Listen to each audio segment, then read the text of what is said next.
Allah SWT berfirman, ya bna Adam anfik alaik, wahai anak Adam infak dulu baru saya infakkan kepadamu, artinya baru saya berikan, bukakan rezeki itu.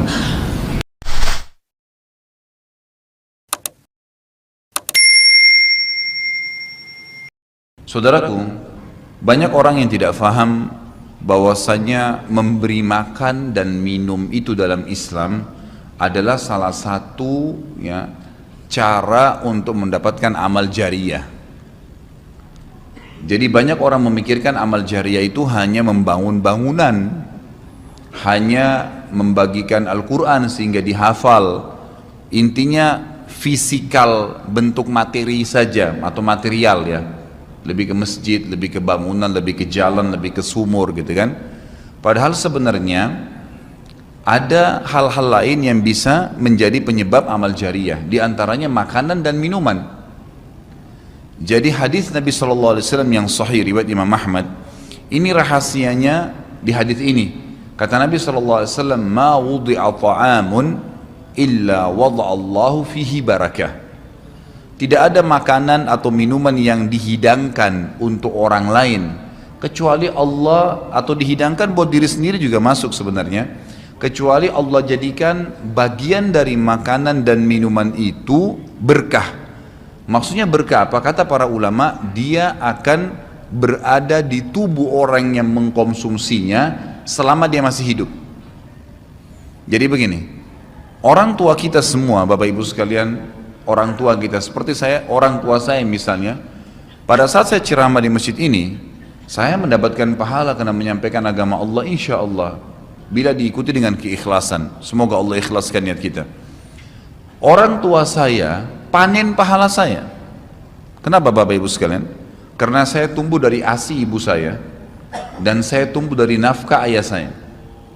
Makanan, minuman yang saya makan selama ini sehingga membantu pertumbuhan badan saya menjadi besar dan akhirnya saya bisa hidup, maka itu menjadi amal jariyah. Makanya dalam hadis riwayat Imam Muslim, seorang sahabat bertanya, ya Rasulullah, ayyul islami khair, perbuatan apa dalam Islam yang khair? Khair ini yang baik sekali, pahalanya besar sekali, selain yang wajib, yang sunnah-sunnah aja nih. Nabi SAW tidak mengatakan perbanyaklah sholat sunnah. Kenapa? Sholat sunnah secara individual, puasa sunnah, zikir, ngaji, bukan. Karena orang ini mengatakan khair artinya yang banyak sekali pahalanya, banyak sekali manfaatnya dan ringan, sunnah. Berarti orang lain bisa merasakan. Apa jawaban Nabi SAW? Tut'imut ta'am wa tusallimu ala man ta'rif wa man lam ta'rif. Engkau memberikan makan dan minum kepada orang yang kau kenal atau kau tidak kenal, memberi makan umumnya, dan engkau menyebarkan salam kepada orang muslim yang kau kenal atau kau tidak kenal.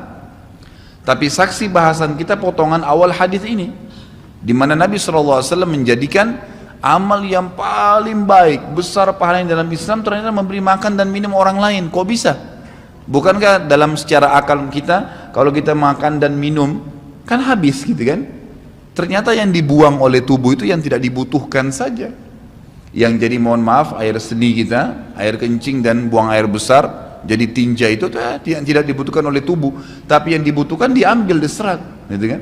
Dia akan menjadi bagian daripada otot-otot, urat-urat yang memang membutuhkan pembaharuan, atau bahkan menjadi bagian daripada darah di tubuh kita dan seterusnya.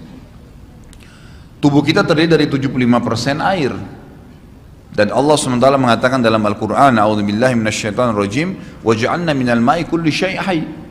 Kami jadikan dengan air itu segala sesuatu bisa hidup. Dan memang seperti itu. Manusia bisa hidup dalam sebulan tidak makan, tapi manusia nggak bisa hidup kalau sebulan nggak minum. Bukan sebulan, seminggu nggak minum.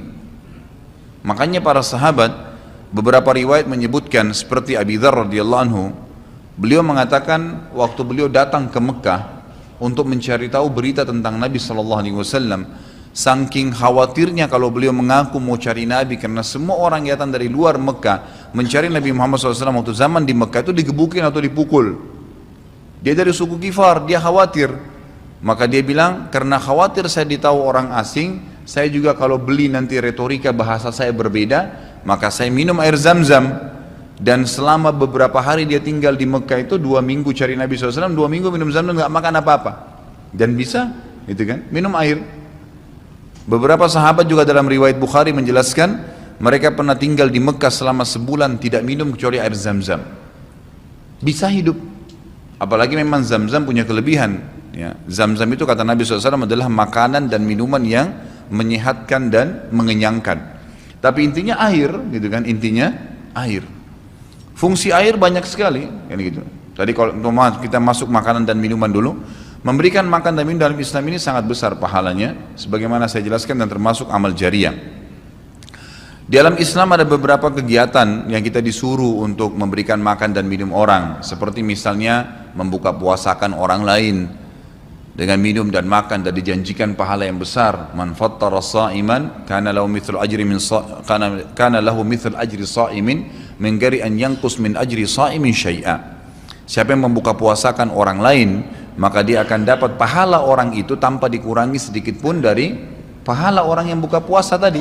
Dan Umar bin Khattab radhiyallahu anhu pernah memanen pahalanya 1 kota Madinah di zaman khilafah beliau dengan air. Jadi zaman khilafah beliau di akhir hidupnya, atau maaf, di akhir khilafahnya beliau sempat di akhir Ramadan juga, bukan di akhir khilafah, mohon maaf, di akhir Ramadan, dia salah 1 tahun khilafahnya beliau sempat ingin membuka puasakan orang. Sudah mau habis Ramadan, ingin dapat pahala. Waktu itu beliau jadi khalifah, jadi raja.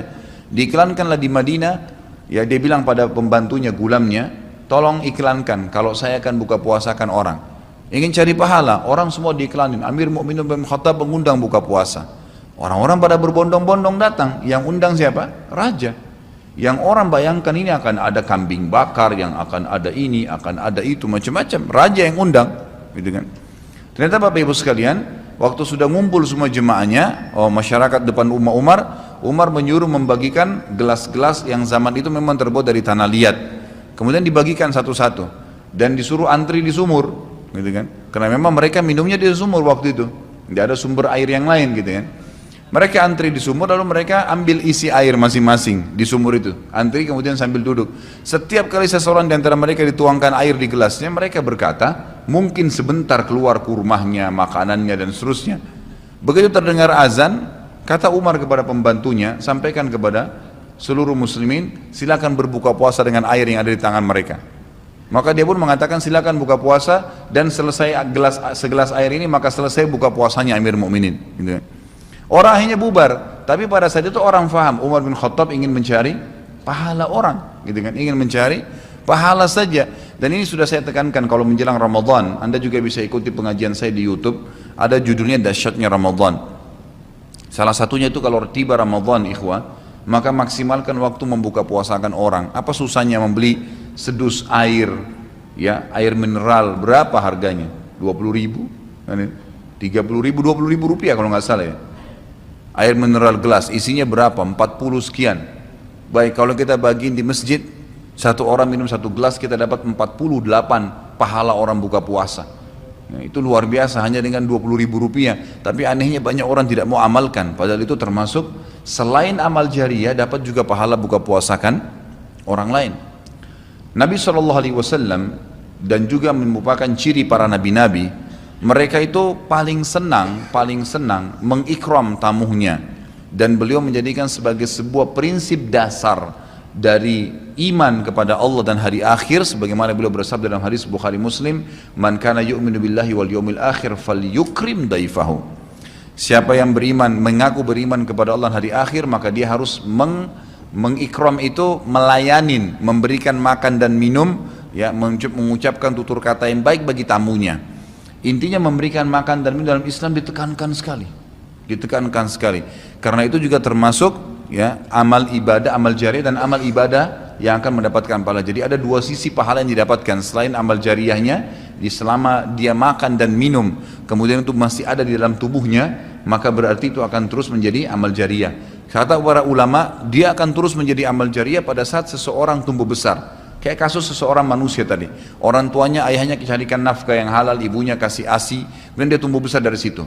Tumbuh besar ini ternyata menjadi otot-ototnya, menjadi komponen dari tubuhnya. Kemudian dia menjadi besar lalu dia menikah. Dari komposisi tubuhnya tadi, ternyata ada yang mengalir di sperma dia kepada anaknya. Kemudian anaknya tumbuh besar juga dari situ dan seterusnya. Jadi amal jariah selama masih ada manusia itu. Jadi seperti itu luar biasanya gitu. Di antaranya tadi saya bilang kita bisa mendapatkan pahala dengan buka puasakan orang. Yang kedua, mengikram orang. Mengikram ini memberikan, menyuguhkan sesuatu buat tamu. Ya. Termasuk ya yang dianjurkan adalah sering-sering ya mentraktir orang lain. Ada kultum saya itu. Subhanallah, saya isi salah satu pengajian di salah satu kantor di Sudirman ini, sampai saya dibisikin, Ustadz, setelah saya nonton di YouTube ceramahnya Ustadz tentang traktir, ini teman-teman semua pada berebut nih, saling traktir-traktiran gitu. Jadi nggak lagi nunggu temannya yang bayar, tapi dia yang bayar duluan. Ternyata itu amal jariah ya Ustadz ya. Oh iya, amal jariah kan gitu. Memberikan makan orang, bayangkan kalau dia makan dan minum dia kenyang, kemudian ada yang jelas pasti ya, makanan minuman yang dimakan dan diminum itu pasti ada bagian yang akan menjadi komposisi tubuhnya, nggak mungkin semua terbuang. Maka itu berarti akan jadi amal jariah. Apalagi kalau dasarnya yang kita berikan makan orang-orang yang bertakwa, orang soleh, luar biasa, makin kuat dia beribadah. Ciri Nabi Ibrahim alaihissalam, Nabi Ibrahim itu malah luar biasa ikramnya, ya. Dia suka dengan tamu, sampai-sampai kalau dihidangkan makan, cirinya beliau nggak pernah makan sendiri. Pasti habis dihidangkan makan, dibuka pintu rumahnya, siapapun lewat dipanggil makan sama dia. Syekh bin Baz hafizahullah rahimahullah, beliau sudah meninggal.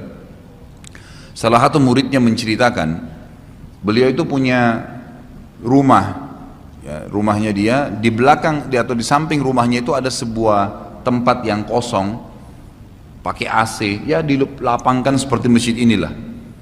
Setiap hari beliau menyiapkan makan siang dan makan malam untuk 600 orang. Setiap hari. Siang itu untuk 600 orang, malam untuk 600 orang. Jadi 1200 orang yang makan setiap hari. Atau 1200 porsi lah ya. Kalau orang yang sama makan siang dan makan malam. Sampai-sampai beliau bukan mengundang ya, enggak diundang orang. Jadi awal-awalnya saja diiklanin. Jadi kalau sudah tiba waktu makan siang, yang lagi nyapu jalanan mampir, yang lagi lewat mampir, yang muridnya mampir, yang kerabatnya mampir, pokoknya mampir 600 orang. Siang malam, tiap hari sampai belum meninggal. Itu bagaimana mereka mengikramnya. Kadang-kadang kita subhanallah, makanan kita taruh di kulkas sampai rusak, nggak mau dibagi kepada orang. Pelitnya luar biasa.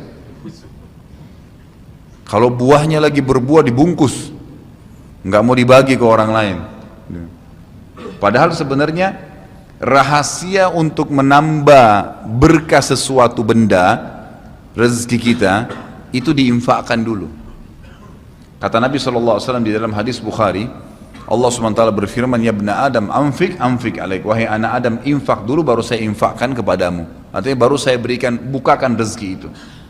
Kita kalau mau otomatis ya, spontan, begitu dapat makanan, ada makanan terus langsung dibagi. Dibagi langsung pada saat itu. Nih, bagi sama teman misalnya, atau kita porsinya sebagian, atau kita beli bungkus yang lain. Ini saya beli satu bungkus makanan 10.000. Beli satu bungkus yang lain khusus kasih fakir miskin. Sebagai tanda syukur terhadap makanan tadi itu. Langsung diinfakkan. Itu spontanitas, tidak berhenti rezekinya tuh.